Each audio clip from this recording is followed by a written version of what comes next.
5 Maharashtra girls battalion Mumbai group A यांनी आयोजित केलेल्या राज्यस्तरीय कॅम्प व त्या अनुषंगाने घेण्यात आलेल्या राज्यस्तरीय स्पर्धेमध्ये खोपोली येथील केएमसी कॉलेजच्या एनसीसी कॅडेट यांनी कॅप्टन शीतल गायकवाड यांच्या मार्गदर्शनाखाली सहभाग घेत एक मोठं यश मिळवलंय। या यशाने कॅडेटच्या शिस्तबद्धता, नेतृत्व आणि देशभक्तीच्या भावनांवर प्रकाश पडलाय। एनसीसी कॅडेटच्या या राज्यस्तरीय कॅम्पमध्ये केएमसी एनसीसी कॅडेटने प्रथम क्रमांक पटकावलाय।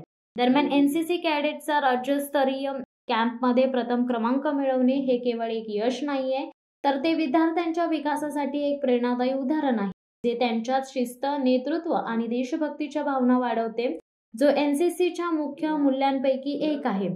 एनसीसी आत्मविश्वास, शिस्त, जबाबदारी आणि स्वावलंबन यांसारखे गुण जोपासते, जे कॅडेटच्या व्यक्तिमत्वाला आकार देण्यात महत्त्वाची भूमिका बजावतात, अशी प्रतिक्रिया कॅप्टन शीतल गायकवाड यांनी व्यक्त केली आहे। या सर्व स्पर्धेमध्ये प्रथम क्रमांक मिळवून केएमसी कॉलेजचे नाव उज्ज्वल केले।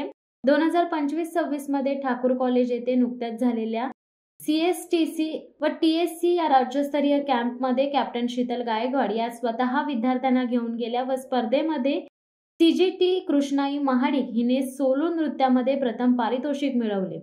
कॅप्टन शीतल गायकवाड यांच्या मार्गदर्शनाखाली कराटे डेमॉन्स्ट्रेशन सुद्धा सादर करण्यात आले। यामध्ये सीजीटी कृष्णाई महाडिक, सीपीएल आदींनी गंभीर, सीडीटी शिंदे, श्रेया गुरव या कराटे स्टुडंटने सहभाग घेतला। या सर्व एनसीसी कॅडेटचे केटीएफसी मंडल अध्यक्ष संतोष जंगम, सेक्रेटरी किशोर पाटील, केएमसी कॉलेजचे अध्यक्ष दिलीप पोरवाल, केटीएफसी मंडल सदस्य व केएमसी कॉलेजचे प्राचार्य दयानंद गायकवाड आदींनी गुलाब पुष्प देऊन सत्कार केले व कौतुकाची थाप दिली आहे। शिवसत्ता टाइम्ससाठी खलील सुर्वे, खोपोली। दे धडक बेधडक वृत्त देणाऱ्या आपल्या शिवसत्ता टाइम्स न्यूज चॅनलला लाल बटन दाबून सबस्क्राईब करा आणि बेल आयकॉनला क्लिक करायला विसरू नका।